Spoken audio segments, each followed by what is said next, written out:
I bought that house with my sister Amanda and her husband Greg 3 years ago. The basement apartment became my home while they lived upstairs with their children. We had an agreement that worked for everyone. My name was on the deed for 35% ownership, and I faithfully paid 40% of the mortgage every month.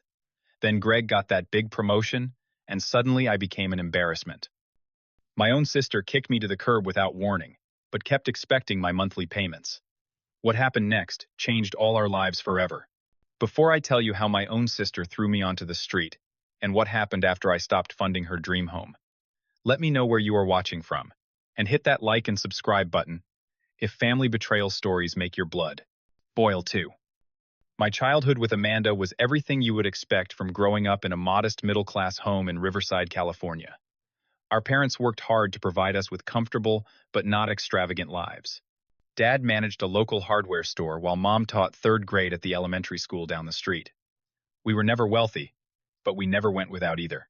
Everything changed when our parents divorced shortly after my 12th birthday. The split was bitter, with accusations flying between them that no child should have to hear. As the older sibling, I took on the responsibility of protecting Amanda, who was only 9 at the time. I would distract her with board games when our parents argued, explain away their harsh words, and hold her hand through the custody transitions every other weekend. I still remember the night I made her a solemn promise. We were huddled in her bedroom during a particularly loud argument downstairs. Her face streaked with tears. She asked me if we would ever be separated. I wrapped my arm around her shoulders and vowed, "I will always look after you, Mandy. No matter what happens, your big brother will be there." That promise became the foundation of our relationship for the next 20 years. After high school, I pursued computer science at California State, while Amanda studied education following in our mother's footsteps. I landed a well-paying job as a software developer right after graduation, while Amanda struggled to find permanent teaching positions. Despite the salary difference, we remained close, talking several times a week and spending most holidays together. Amanda met Greg Thompson during her second year of substitute teaching. He worked in sales for a pharmaceutical company and carried himself with the confident air of someone destined for success, even though his actual achievements had not yet matched his ambition. They married after just 8 months of dating, and within 2 years welcomed their children, Jackson and Lily. While I built my career in savings, Amanda devoted herself to motherhood. Greg climbed the corporate ladder with determination, but struggled with the financial pressures of supporting a family of 4 on his mid-level sales manager salary. They lived paycheck to paycheck in a small apartment, while Greg drove a leased luxury car he could barely afford, and dressed in suits that maxed out their credit cards. I never particularly connected with Greg. There was something about his fixation on status that rubbed me the wrong way. He would drop names of executives he had briefly met, exaggerate his role in company successes, and constantly talk about the next big promotion that would solve all their problems. Amanda, however, believed in him completely. In her eyes, his struggle was temporary, and his eventual success was guaranteed. 5 years into their marriage, Greg declared they needed a proper house in a good school district. Amanda called me, bubbling with excitement about a charming 2-story colonial with a finished basement they had toured. The asking price was well beyond their budget, but Greg insisted it was the perfect home to raise their children and entertain his business associates. I sensed trouble immediately. The mortgage would strain their finances beyond breaking point, even if Greg received the promotion he was perpetually chasing. But Amanda had already fallen in love with the vision of Jackson and Lily playing in the fenced backyard and hosting neighborhood barbecues on the expansive deck. That weekend, Amanda invited me to see the house. It was admittedly beautiful, with hardwood floors, updated kitchen, and spacious bedrooms for the kids. As we stood in the large living room, Amanda nervously proposed what Greg had suggested. Would I consider co-signing the mortgage and contributing monthly payments in exchange for living in the basement apartment? It would have its own entrance kitchenette and bathroom, providing me privacy while helping them afford the house. Looking at her hopeful expression, I remembered my childhood promise. The arrangement made financial sense for me too, as I had been saving for my own property. After consulting my attorney, I agreed under specific conditions. My name would be on the deed with 35% ownership. I would pay 40% of the mortgage, and we would create a legal agreement outlining our arrangement. Greg reluctantly accepted my terms, clearly disappointed he could not secure the house without my help. The day we signed the papers, Amanda hugged me tightly, whispering, You have always been there for me, Chase. I do not know how to thank you. The first year of our arrangement worked wonderfully. I transformed the basement into a comfortable living space, complete with a small office for remote work days. I enjoyed hearing the patter of little feet overhead and joining family dinners several times a week. Jackson and Lily adored having their uncle around, and I treasured building relationships with my niece and nephew. But as the second year began, subtle changes emerged in our dynamic. Greg received a modest promotion that boosted his confidence more than his salary. He began hosting dinner parties for colleagues, conspicuously introducing me as Amanda's brother, who was staying with them temporarily, rather than acknowledging my co-ownership of the property. Amanda, always eager to support her husband's networking efforts, began echoing his narrative. When guests were present, she would make comments like, "We are so generous to help Chase while he saves up," completely inverting the reality of our arrangement. Each slight hurt, but I reminded myself that my commitment was primarily to support Amanda and her children, not to receive recognition. The tension escalated when Greg decided to join the country club, where his direct supervisor golfed weekly. The membership fees strained their budget further, leading to the first late mortgage payment. When I gently raised concerns about their spending, Amanda became defensive. "Greg needs to build these connections for his career," she insisted. "Sometimes you have to spend money to make money, Chase. You would not understand because you just work on computers all day." That comment stung, revealing how Amanda now viewed my stable, well-paying career as somehow less valuable than Greg's desperate social climbing. Still, I continued making my payments on time and watching my investment in our shared home grow in value as the neighborhood appreciated. 3 years into our arrangement, I began noticing longer silences when I entered rooms and hushed conversations that stopped abruptly. Jackson and Lily remained affectionate, but Amanda intervened more frequently when they wanted to spend time with me. My invitations to family activities were declined with flimsy excuses. I was becoming an outsider in a home I had helped create and continued to fund. The Wednesday evening that shattered our arrangement began like any other. I returned from work to find extra cars in the driveway, indicating Greg and Amanda were hosting another dinner party. I quietly entered through my separate entrance, planning to heat up leftovers and catch up on a streaming series. My phone buzzed with a text from Amanda. "Could you join us upstairs?" Important family discussion after our guests leave. The formal tone set off alarm bells, but I responded with casual agreement. Around 10:30, I heard the last guest departing and made my way upstairs. The dining room had been cleared, except for 3 place settings at one end of the table. Amanda and Greg sat side by side, a united front, with a single chair across from them awaiting me. Greg had loosened his tie but maintained his businessman posture. Amanda fidgeted with her wedding ring, avoiding eye contact. The remains of an expensive bottle of wine sat between them. "Chase, we need to discuss the living arrangement," Greg began without preamble. "As you know, I have been working toward the regional director position for 2 years. I nodded, having heard about little else during family gatherings. "Well, it has finally happened," he continued, his chest puffing slightly. "Starting next month, I will be overseeing sales for the entire Western Territory. The compensation package is substantial." Amanda finally looked up, forcing a smile. "We are so proud of Greg, Chase. This is everything we have been working toward." I genuinely felt happy for them. "That is great news.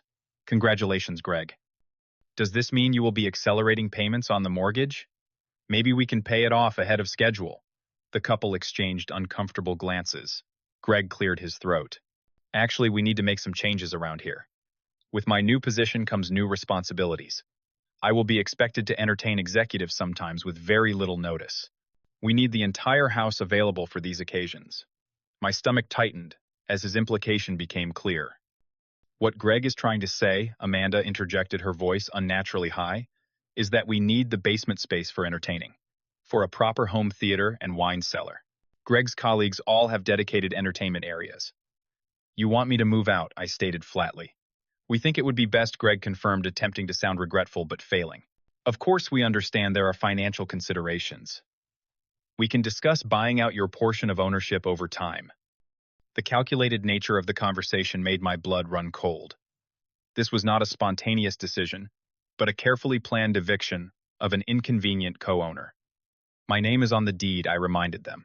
"I have been paying 40% of the mortgage for 3 years. We have a legal agreement."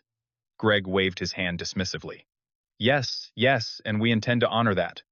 Eventually, But surely you understand that this career opportunity changes things. Amanda and I need to present a certain image now. I looked at my sister, searching for some recognition of the betrayal unfolding. Amanda, is this really what you want? She would not meet my eyes. The children need more space as they grow. Jackson is starting travel soccer, and we need room for his equipment. Lily wants to take piano lessons. We simply need the additional square footage. These excuses were transparent fabrications. The upstairs had more than enough space for the children's activities. This was about appearances, about erasing the evidence that they had needed financial help to afford their lifestyle. How soon are you expecting me to leave? I asked, my voice tight with controlled emotion. 30 days should be sufficient, Greg answered, with the tone of a man granting a generous concession. That gives you plenty of time to find a nice apartment. 30 days. After 3 years of faithfully contributing to their home, protecting my sister's dream house, being a present uncle to her children, I was being discarded with a single month's notice. And the mortgage payments I pressed. We can discuss the financial details later, Greg deflected. I am sure we can come to an arrangement that works for everyone. I stood up, unable to stomach any more of their practice script. I will have my attorney contact you tomorrow about the specifics of dissolving our agreement. In the meantime, I suggest you review the original contract. You might find it more complicated than you are anticipating. Amanda finally showed a flicker of concern. Chase, please do not be difficult about this. We are still family. The irony of her statement after what they had just done was too much. Are we, Amanda? Because family does not throw each other away when more convenient options arise. I returned to my basement apartment and sat in stunned silence. The home I had helped build, the family I had supported, the sister I had protected since childhood, had just cast me aside for the sake of appearances. The betrayal cut deeper than I could have imagined. The next 4 weeks passed in a blur of apartment hunting, packing, and tense encounters in the shared spaces of the house. Jackson and Lily were confused and upset, having been told only that Uncle Chase needs his own place now. I overheard Lily asking Amanda why I could not stay, and my sister's response that grown-ups sometimes need space from each other felt like another knife twist. I found a small studio apartment that accepted a 6-month lease, though the rent was considerably higher than my proportional mortgage payment had been. Each time I carried boxes to my car, I felt Greg watching from windows, eager for my removal to be complete. 3 days before my deadline, I tried one last time to speak with Amanda alone. I caught her in the kitchen early one morning before the children woke up. Mandy, I said, using her childhood nickname deliberately, I need you to understand what you are doing here. This is not just about living arrangements. This is about our relationship as siblings. She kept her back to me, aggressively wiping an already clean countertop. You are being dramatic, Chase. People move all the time. We are not abandoning you, just reclaiming our space. The space I helped you obtain, I reminded her. The space I am still paying for. She turned then. Her expression hardened in a way I had never seen before. No one forced you to enter this arrangement. You benefited too, living below market rate for years. This revisionist history stunned me. I could have bought my own place with what I have contributed here. I chose to help you and Greg because you are my sister and I promised to always look after you. Well, we do not need looking after anymore, she snapped. Greg has everything under control now. Maybe you need to build your own life instead of clinging to ours. In that moment, I realized my sister was gone, replaced by someone I no longer recognized. The Amanda who had clung to me during our parents' divorce, who had called me first with every life milestone, who had named me godfather to both her children, had disappeared into Greg's ambition and materialism. On my final day, I hugged Jackson and Lily, tightly promising to see them soon. Greg was conveniently absent, and Amanda maintained a cold efficiency as she collected my house key. No thank you for the years of support. No acknowledgement of what we had built together. No recognition of the family bond we were severing. As I drove away from the house that contained so much of my financial investment and emotional attachment, a single question echoed in my mind. If they no longer wanted me as family, why should I continue supporting them financially? Continued making my mortgage payments for 2 months after moving out. Each transfer felt like reinforcing the injustice of my situation, but I had always honored my financial commitments. I consulted with my attorney, who confirmed that while my name remained on the deed, I had both obligations and rights regarding the property. During those months, I sent multiple text messages to Amanda and Greg about establishing a formal buyout plan. My communications were met with vague promises to discuss it soon and figure something out when things settle down. Meanwhile, through mutual friends and social media, I witnessed their lifestyle expanding with Greg's increased salary. New furniture appeared in photo backgrounds. Amanda showed off kitchen renovations, and Greg posted about hosting executive poker nights. The final breaking point came when a neighborhood acquaintance mentioned running into Greg at a home improvement store, where he was selecting materials for converting the basement into a proper entertainment space. They were remodeling my former living area, before even addressing my financial stake in the property. That evening, I drafted one final message. I have continued holding up my end of our agreement despite being forced out. Either arrange to buy out my share of the house within 30 days, or I will stop making mortgage payments. My attorney will contact you tomorrow with the exact figure required based on current property values and my contributions to date. Greg responded almost immediately. You would not dare. Your credit would be ruined too. He was right about the potential credit impact, but wrong about my determination. After 3 years of payments, my contribution to the house approached 6 figures, a sum I could no longer justify throwing away when they had broken our family bond. The next morning, I contacted the bank to remove myself from the automatic payment system called the 3 major credit bureaus to place alerts on my report explaining the situation, and instructed my attorney to document every attempt at reasonable resolution that had been ignored. The first month after I stopped payments, nothing significant happened. I assumed Greg and Amanda had simply absorbed my portion of the payment. The second month brought a single angry voicemail from Greg. You are making a big mistake. We can take legal action for this. My attorney assured me their legal position was weak, given the documented history of our arrangement and their failure to respond to buyout negotiations. Still, the conflict weighed heavily on me. I had never wanted financial warfare with my sister's family. 3 months after my last contribution, a mutual friend called. Chase, did you know Greg and Amanda are in serious financial trouble? Greg's department is being restructured, and several management positions are being eliminated. The news shocked me. Greg's promotion, the very catalyst for my eviction, was apparently not as secure as he had proclaimed. Within days, Amanda broke her silence with a desperate phone call. The bank sent a warning letter about foreclosure, she said, her voice trembling. Greg is fighting to keep his position, but there are going to be cuts. We cannot handle the full mortgage payment on our own right now. We thought maybe you could resume payments temporarily, she suggested, as if requesting a minor favor, just until Greg's job situation stabilizes. The audacity of her request after months of ignoring my attempts to resolve our property dispute left me speechless momentarily. Amanda, you and Greg made it abundantly clear that I am no longer welcome as part of your family. I finally responded.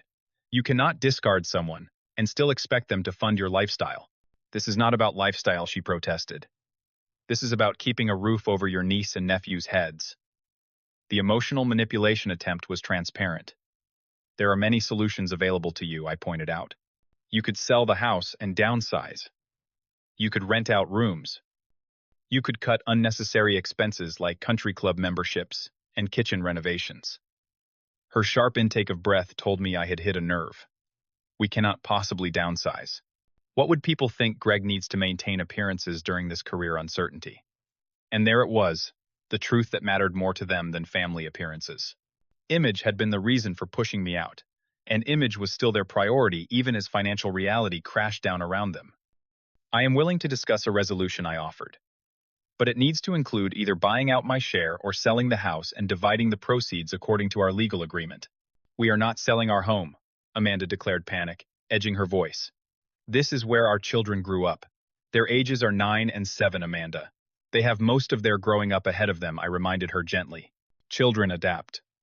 What they need is financial stability and parents who make responsible choices. The conversation ended with her angry accusation. How could you do this to your own sister? My response came from a place of painful clarity. How could you throw away your only brother? In the following weeks, I received updates through mutual connections.